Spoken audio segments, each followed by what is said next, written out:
Sous les énormes cercles de pierre de Göbekli Tepe, une chambre scellée avait attendu pendant plus de 10 000 ans. Mais maintenant, les chercheurs ont enfin vu ce qui était enfermé. Le premier pas dans cette crypte ressemblait à un retour dans le temps. À l'intérieur, les archéologues ont regardé avec choc alors qu'un monde sacré se révélait un endroit que nul humain n'avait vu depuis la préhistoire. Les sculptures, les formes, le silence, ils criaient des secrets qui pouvaient briser tout ce que nous pensions savoir sur notre passé.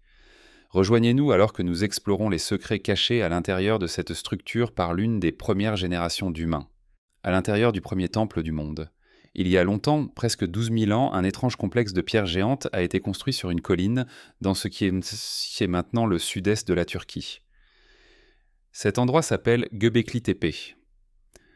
Les gens ont construit d'énormes piliers de pierre en cercle, même si, à l'époque, les humains vivaient comme des chasseurs-cueilleurs. Ils ne cultivaient pas encore et ne vivaient pas dans de grandes villes.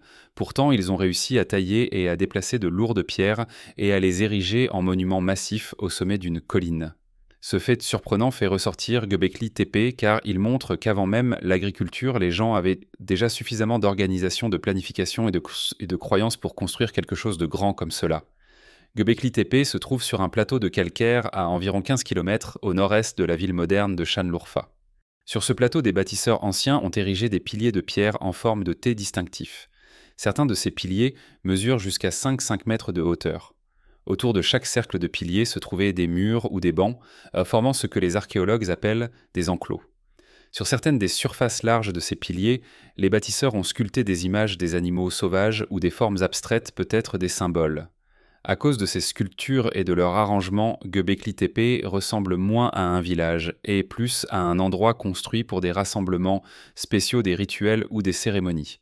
Pendant longtemps, les archéologues ont cru que de grands bâtiments et temples n'étaient apparus qu'après que les humains aient commencé à cultiver, à se sédentariser, à vivre dans des villages et à avoir le temps d'investir dans de grands monuments.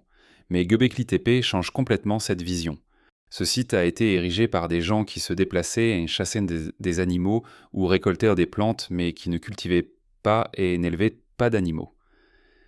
Les énormes pierres, la conception complexe, le soin apporté à la sculpture, tout cela nécessitait un grand effort collectif. Beaucoup de personnes travaillant ensemble, coordination, planification. Cela signifie que même sans agriculture, ces premiers peuples avaient des organisations sociales suffisamment fortes pour construire de grands monuments. Cela renverse notre récit habituel sur le début de la civilisation. Et à cause de cela, de nombreux chercheurs pensent maintenant que Göbekli Tepe pourrait être le premier temple ou centre rituel connu au monde. Plus ancien que tout autre grand bâtiment religieux ou cérémoniel que nous connaissons, les enclos et les piliers sculptés servaient peut-être de lieu pour des cérémonies, des rituels ou des festins lorsque des gens se rassemblaient de différents groupes. Certains experts suggèrent que le site était un centre de pèlerinage, un endroit où les gens se réunissaient et pour des croyances partagées, des traditions et peut-être pour honorer des ancêtres ou des esprits. Un autre fait étonnant, bien que les enclos monumentaux soient énormes et impressionnants, le site surprend par ce qu'il ne montre pas. Les archéologues n'ont trouvé aucun signe de maison ordinaire de foyer ou de fosse à ordures typiques des établissements permanents de cette époque. Il n'y a aucune preuve claire que les bâtisseurs y vivaient de manière permanente. Au lieu de cela, le site semble avoir été utilisé seulement de manière occasionnelle, peut-être lorsque des gens se rassemblaient. Pourtant, malgré cela, ils ont réalisé un travail de taille massive, une organisation du transport et de la sculpture. Tous les signes montrent que ces groupes de cueilleurs étaient pour rendre plus complexes que ce que nous pensions auparavant. Göbekli Tepe est très important pour comprendre l'histoire humaine. Il repousse le calendrier de l'architecture humaine sophistiquée et de la pensée symbolique de milliers d'années. Il montre que longtemps avant l'agriculture, avant les villes, même avant la poterie, les humains pouvaient construire, planifier, sculpter et créer. Il prouve que la spiritualité, la croyance, la communauté et l'effort partagé pourraient avoir été les premiers, même avant l'agriculture sédentaire. Cela signifie que notre image de la façon dont la civilisation a commencé pourrait nécessiter une réécriture. D'abord est venue la croyance et le rituel, puis est venue l'agriculture et la sédentarisation. Göbekli Tepe pourrait être l'un des premiers chapitres de la civilisation humaine. De plus, l'art et la technique à Göbekli Tepe sont impressionnants. Les bâtisseurs ont façonné d'énormes piliers de calcaire à la main avec des outils simples, puis les ont déplacés et disposés en motifs ordonnés. Certains chercheurs ont découvert que la disposition des enclos pourrait suivre des règles géométriques, peut-être des triangles, ou d'autres formes montrant la compréhension précoce des humains de la géométrie et de la planification. Ce type de sophistication architecturale sans outils modernes, sans métal, sans technologie avancée, parle hautement de l'habileté, de la créativité et de la coopération des premiers humains. Aujourd'hui, Göbekli Tepe se dresse comme une preuve remarquable de l'ingéniosité et de la croyance humaine. Il attire des chercheurs, des historiens et des esprits curieux du monde entier. Il remet en question les vieilles idées sur quand et comment les humains sont passés de petits groupes nomades à des sociétés organisées. Il nous invite à repenser. Peut-être que les humains sont devenus spirituels et sociaux avant de devenir agriculteurs. Peut-être que la croyance a d'abord rassemblé les gens, et seulement plus tard l'agriculture, les villages et la civilisation ont suivi. Cet endroit est un pont vers notre passé lointain, une époque où les humains ont osé construire, rêver et chercher un sens bien avant que l'histoire ne soit écrite. Les mystères de Göbekli Tepe. Les archéologues travaillant à Göbekli Tepe ont récemment effectué des études approfondies et des fouilles minutieuses qui ont fait émerger des découvertes changeant la compréhension du site. Ils ont traversé le sol stratifié et ont balayé la vieille poussière pour faire ressortir des détails cachés qui étaient restés scellés pendant des milliers d'années. Alors qu'ils travaillaient autour des enclos monumentaux, ils ont tracé de nouveaux chemins pour la recherche et ont poussé de nouvelles façons de penser la vie humaine primitive. Leurs efforts ont ramené l'attention du monde sur cette ancienne colline, où des pierres, des sculptures et des murs enfouis continuent de montrer à quel point les sociétés anciennes pouvaient être complexes. Au cours de ces activités, les chercheurs sont tombés sur quelque chose qu'ils n'avaient pas prévu. Ils ont découvert une statue humaine grandeur nature placée horizontalement à l'intérieur d'un mur entre deux structures clés connues sous le nom d'enclos B et d'enclos D. Les travailleurs ont soigneusement balayé les couches de sol pour faire ressortir le visage, le torse et le haut du corps, sculptés dans la pierre restant dans sa position d'origine. Cette découverte a ouvert une nouvelle compréhension de la façon dont les humains utilisaient l'imagerie à cet endroit. Jusqu'à récemment, Göbekli Tepe était principalement connu pour ses piliers sculptés d'animaux et de symboles, mais cette unique figure humaine a révélé un autre aspect de la longue histoire du site. Les experts étudiant le placement de la figure ont noté qu'elle n'avait pas été laissée là par hasard. Ils ont expliqué qu'elle avait été placée dans le mur délibérément formant partie de la conception du bâtiment. Cela suggérait que ceux qui avaient construit la structure avaient pu utiliser la statue comme une offrande ou un objet de signification rituelle. La figure reposait parmi les pierres comme si elle était destinée à y rester pour toujours, devenant partie intégrante de la vie de l'enclos. Cela a déplacé l'attention vers les façons dont les premiers bâtisseurs intégraient des images humaines dans leur architecture symbolique. Cela a également poussé les chercheurs à revenir sur les structures antérieures pour vérifier si d'autres murs enfouis présentaient des caractéristiques similaires.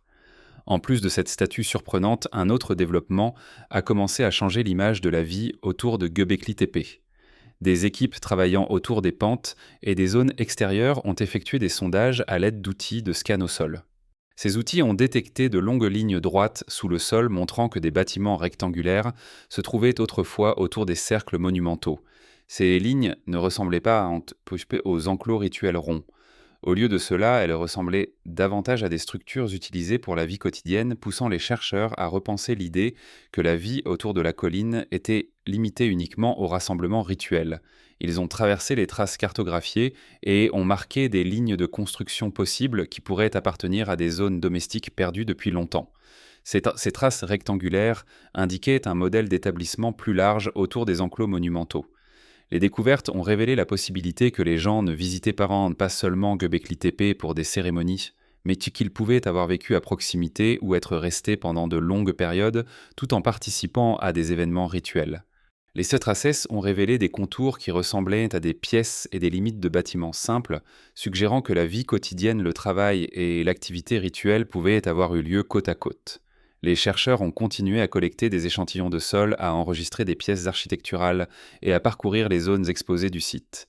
Ils ont travaillé pour découvrir comment les traces rectangulaires étaient disposées le long des pentes et comment les gens de cette époque pouvaient avoir organisé leur établissement.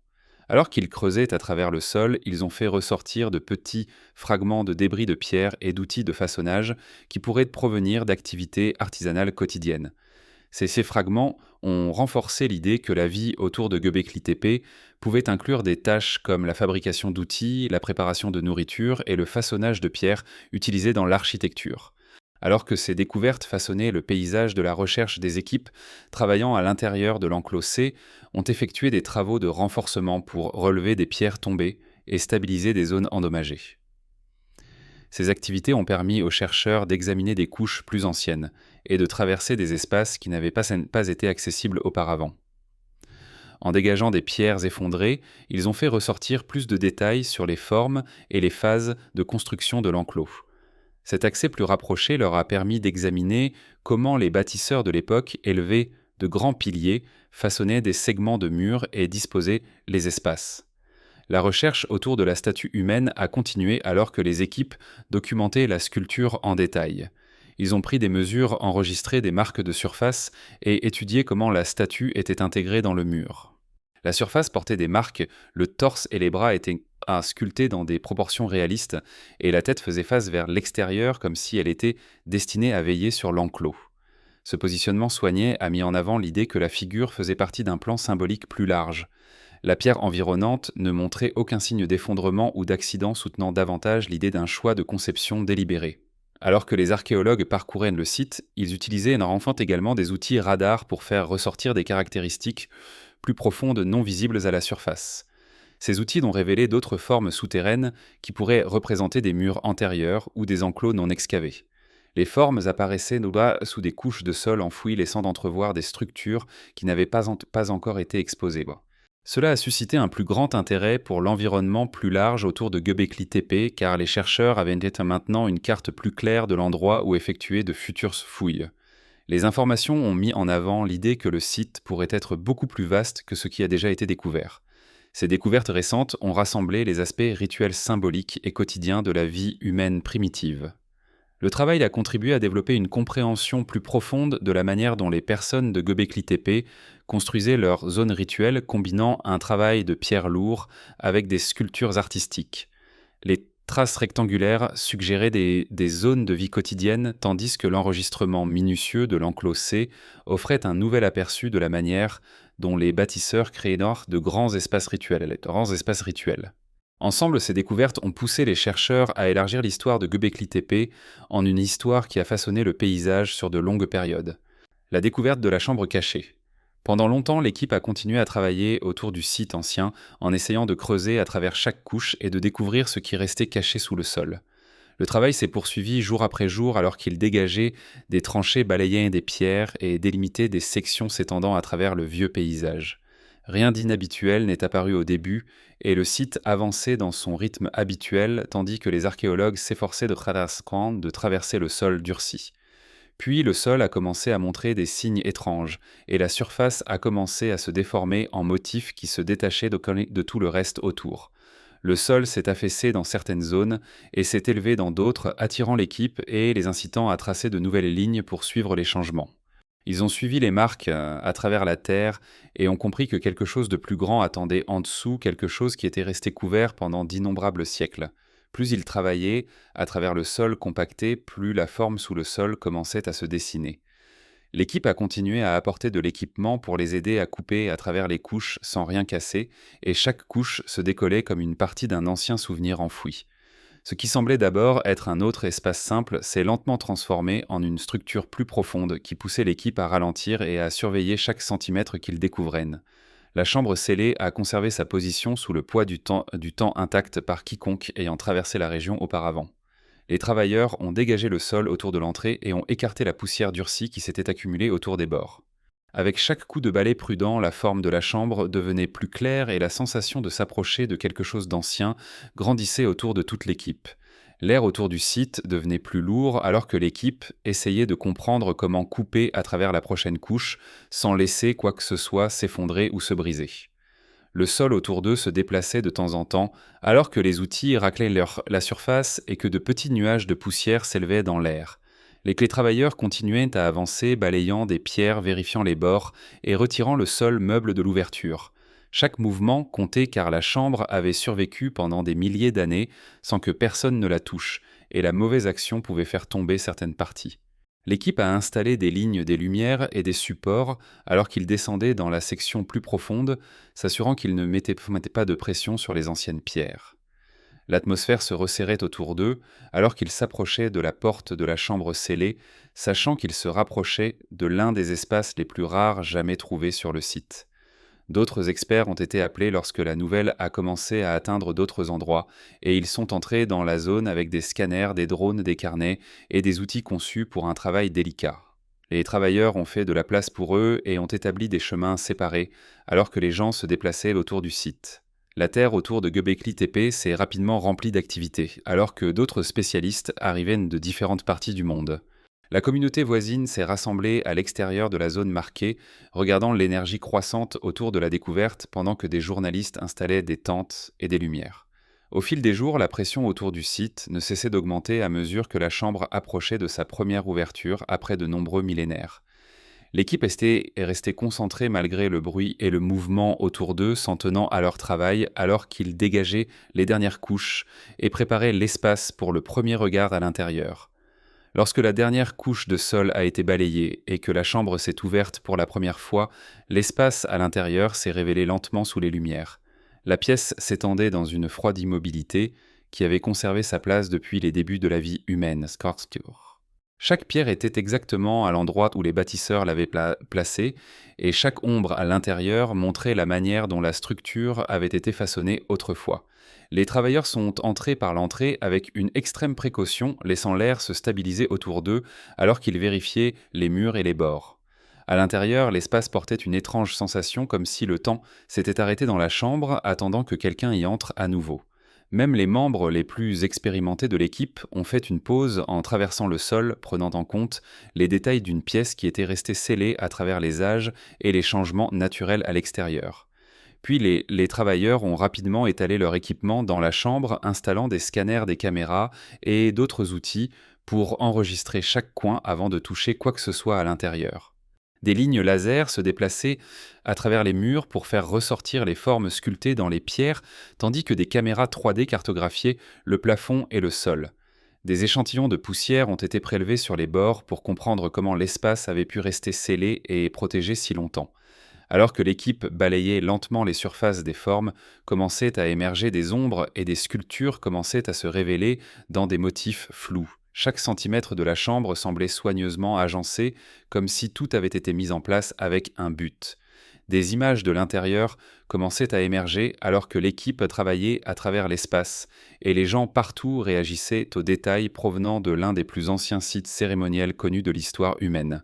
Une croyance figée dans le temps.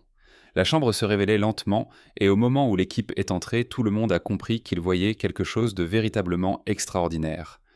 Ce n'était pas simplement une pièce cachée sous l'un des plus anciens sites de temples au monde. L'espace avait été enfermé pendant des milliers d'années, parfaitement préservé, sans perdre sa forme ni son sens. La première chose qui a frappé les archéologues était la taille immense de la pièce. Ils s'attendaient à un petit espace de stockage ou à une crypte mineure, mais la chambre s'étendait plus large et plus haute que quiconque ne l'avait imaginé. Ces murs s'élevaient avec soin sculptés et agencés de manière à montrer clairement une planification, une intention et un design délibéré. Chaque coin semblait raconter une histoire, chaque ombre semblait avoir de l'importance et chaque pierre semblait avoir été placée intentionnellement. L'équipe avançait lentement à travers l'espace, balayant la poussière et laissant la lumière tomber sur des formes figées depuis des millénaires. À mesure qu'ils s'enfonçaient davantage dans la chambre, les sculptures sur les murs commençaient à prendre forme. Des animaux apparaissaient presque partout, se tordant et se tapissant le long des pierres. Des serpents se glissaient sur les surfaces. Des renards se cachaient dans des coins. Des sangliers et des oiseaux apparaissaient en séquence, suggérant un récit. Chaque gravure semblait placée pour attirer l'attention comme si elle était destinée à guider les yeux de quiconque traversant l'espace. Des motifs géométriques couraient le long des bords, formant des lignes et des formes qui laissaient entrevoir un usage rituel ou symbolique. L'équipe se penchait pour tracer chaque ligne avec leurs mains et leurs caméras, essayant de déterminer si les gravures représentaient des cartes stellaires ou des histoires transmises à travers les générations.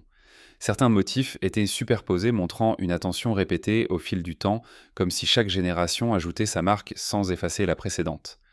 L'interaction entre l'ancien et le nouveau laissait entrevoir une société qui honorait la tradition tout en s'adaptant au changement. Les objets à l'intérieur de la chambre étaient soigneusement agencés, suivant clairement un plan. Des outils en pierre polie, des bols et des figurines n'étaient pas éparpillés au hasard. Ils étaient disposés de manière à suggérer un usage cérémoniel. Certaines figurines représentaient des humains avec des traits exagérés, tandis que d'autres montraient des animaux qui pourraient avoir une signification symbolique. Chaque objet semblait choisi pour son matériau, sa forme et son importance. Le niveau d'artisanat a surpris tout le monde bien au-delà de ce qui pourrait être attendu d'une société de chasseurs-cueilleurs. Ce n'était pas simplement des objets ou des décorations. Ils étaient porteurs de sens, peut-être même de connaissances encodées dans leur forme. L'équipe avançait lentement, balayant les couches de poussière pour exposer des surfaces qui étaient restées intactes pendant des milliers d'années et laissant chaque découverte s'imprégner alors qu'ils traçaient le but derrière chaque placement. Parmi les éléments les plus frappants se trouvaient de petits piliers en pierre façonnés comme les énormes monolithes tonneaux en forme de T à l'extérieur de la chambre. Ces miniatures étaient sculptées avec des reliefs complexes qui reflétaient des motifs trouvés sur le site plus vaste. Les archéologues les examinaient attentivement, se demandant s'ils avaient été utilisés pour des rituels d'enseignement, des pratiques symboliques ou des cérémonies privées. Quel que soit leur but, les objets montraient une compréhension profonde de l'architecture, du symbolisme et de l'organisation sociale. Des niches sculptées, des stalactites et des dépressions murales apparaissaient également dans toute la chambre. Beaucoup semblaient conçus pour contenir des objets qui n'étaient plus présents, amenant l'équipe à spéculer sur des articles périssables tels que des offrandes, des outils rituels ou des objets sacrés. Les niches n'étaient pas placées au hasard. Leur position suggérait un alignement avec des événements célestes, des cycles saisonniers ou des routines cérémonielles. Chaque indentation semblait intentionnelle, faisant partie d'un plan plus vaste reliant espace-temps et activité humaine.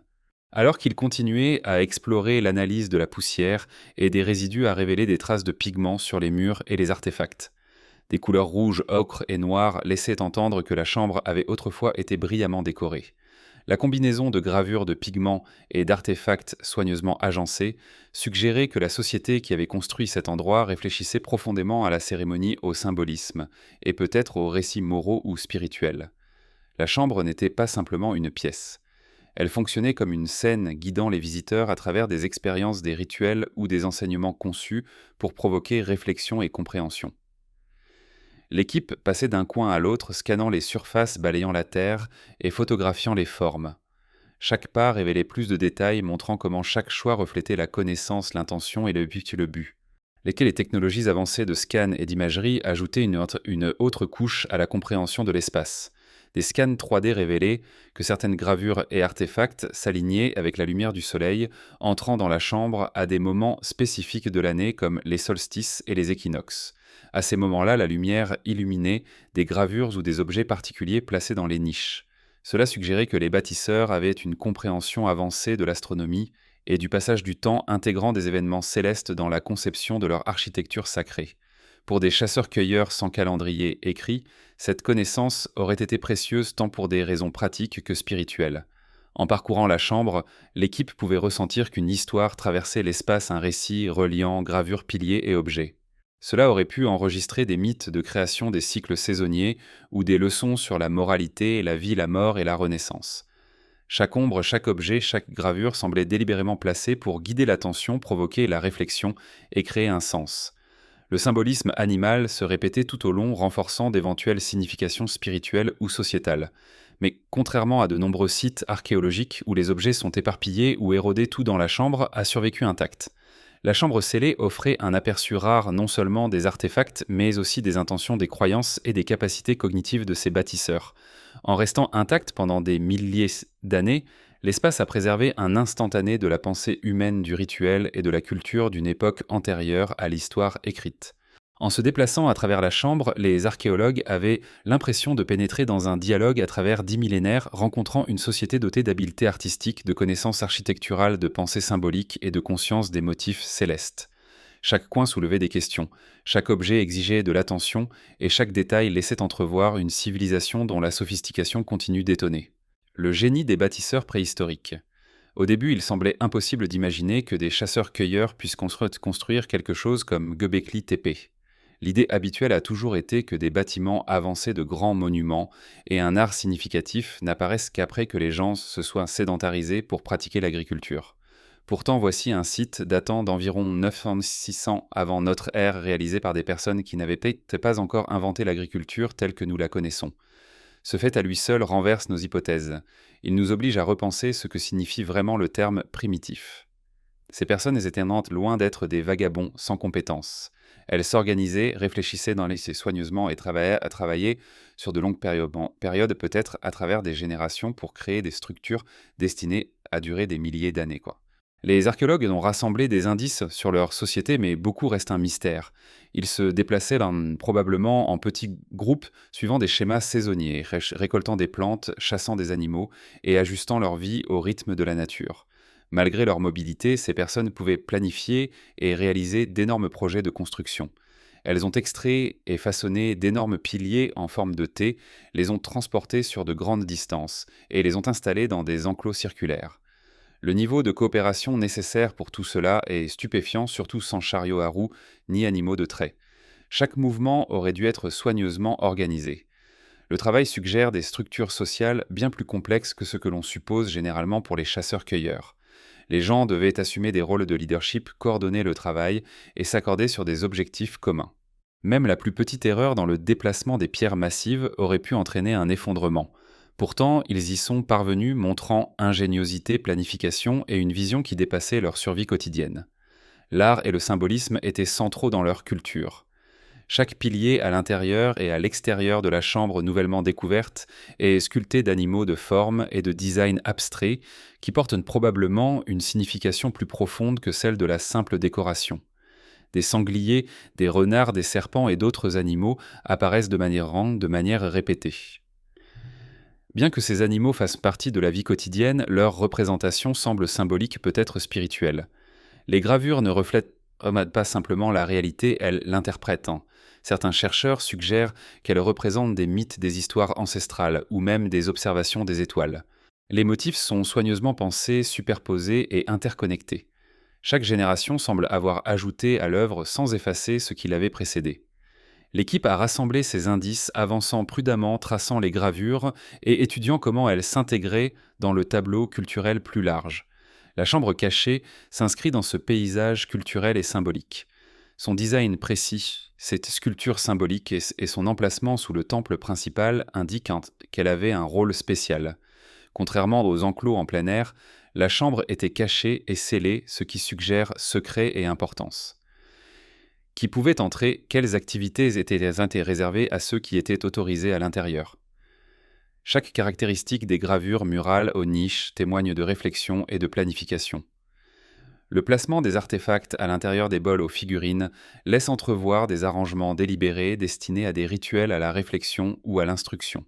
La chambre ajoute une couche plus profonde à la compréhension d'une culture qui combinait pragmatisme, spiritualité et cohésion sociale, de manière que nous commençons à peine à découvrir. L'astronomie semble avoir influencé les bâtisseurs. Certains alignements à Göbekli Tepe correspondent aux solstices et aux équinoxes, et les gravures à l'intérieur de la chambre interagissent avec la lumière du soleil pendant ces périodes. À des moments spécifiques de l'année, des rayons de lumière tombent sur des gravures ou des objets dans les niches, mettant en évidence des motifs et soulignant leur importance. Cela montre que les bâtisseurs observaient soigneusement le ciel et intégraient des connaissances célestes dans leur architecture. Pour des personnes sans langage écrit, cette intégration de l'observation de l'art et de l'architecture démontre une abstraction et une planification remarquables. Chaque gravure et chaque placement dans la chambre semblent avoir un but montrant qu'ils comprenaient les cycles du temps et les utilisaient pour guider la vie cérémonielle ou encoder des connaissances cosmologiques de manière significative pour la communauté. L'aspect social de Göbekli Tepe se démarque également. Construire un site de cette envergure nécessitait coopération, coordination et valeurs culturelles partagées. Le travail aurait été divisé, les tâches attribuées et les gens formés pour effectuer un travail spécialisé. Certains matériaux, comme des pierres spécifiques, ont peut-être été apportés de loin, impliquant des réseaux de commerce ou d'échange. Ces personnes étaient connectées, partageant connaissances et ressources pour rendre possible une architecture monumentale. La découverte de la chambre scellée est particulièrement significative car elle pourrait contenir des preuves de hiérarchie de rituels ou de pratiques montrant comment la société fonctionnait et comment ces humains s'organisaient de manière plus complexe que ce que l'on supposait auparavant. La religion ou la spiritualité semblent entrelacées avec la vie quotidienne. Des motifs répétitifs des gravures animales et un placement soigné des artefacts suggèrent un profond investissement dans des pratiques sacrées. La construction de Göbekli Tepe elle-même pourrait avoir été un acte de culte renforçant les liens et honorant des forces échappant au contrôle humain. La chambre scellée pourrait avoir été la partie la plus sacrée du site, un espace privé pour des cérémonies des initiations ou l'enseignement de connaissances spirituelles. Elle représente un exemple précoce de religion symbolique organisée. Bien avant l'apparition des écrits, l'ingéniosité des bâtisseurs s'étend à l'ingénierie, au déplacement de pierres de plusieurs tonnes, à la gravure de design complexe et à l'agencement d'enclos circulaires stables sans outils modernes, ce qui nécessitait des compétences extraordinaires. Des marques et des rainures suggèrent une planification minutieuse et une compréhension architecturale. Étudier Göbekli Tepe, et particulièrement la chambre cachée, remet en question tout ce que nous pensions savoir sur les premiers humains. Ces chasseurs-cueilleurs étaient incapables d'architecture monumentale, de pensée symbolique et d'activités cérémonielles complexes, bien avant que l'agriculture et les villes n'existent. La chambre offre un aperçu de leur intelligence, de leur créativité et de leur vision. Chaque gravure artefact et choix architectural reflètent l'organisation sociale, le raisonnement symbolique et l'élan humain à créer un sens durable. En parcourant la chambre, en traçant les gravures et en cataloguant les objets, les archéologues obtiennent des informations sur une civilisation dont la sophistication était bien au-delà de ce qui était imaginé auparavant. Cela nous oblige à repenser les capacités des humains à la préhistoire et les origines de la culture de l'art et du rituel. Pendant ce temps, comment pensez-vous que les gens ont pu ériger de tels monuments détaillés à cette époque? Faites-nous part de vos réflexions dans les commentaires. Si vous avez aimé cette vidéo, aimez et abonnez-vous à cette chaîne. Avant de partir, regardez les autres vidéos sur votre écran.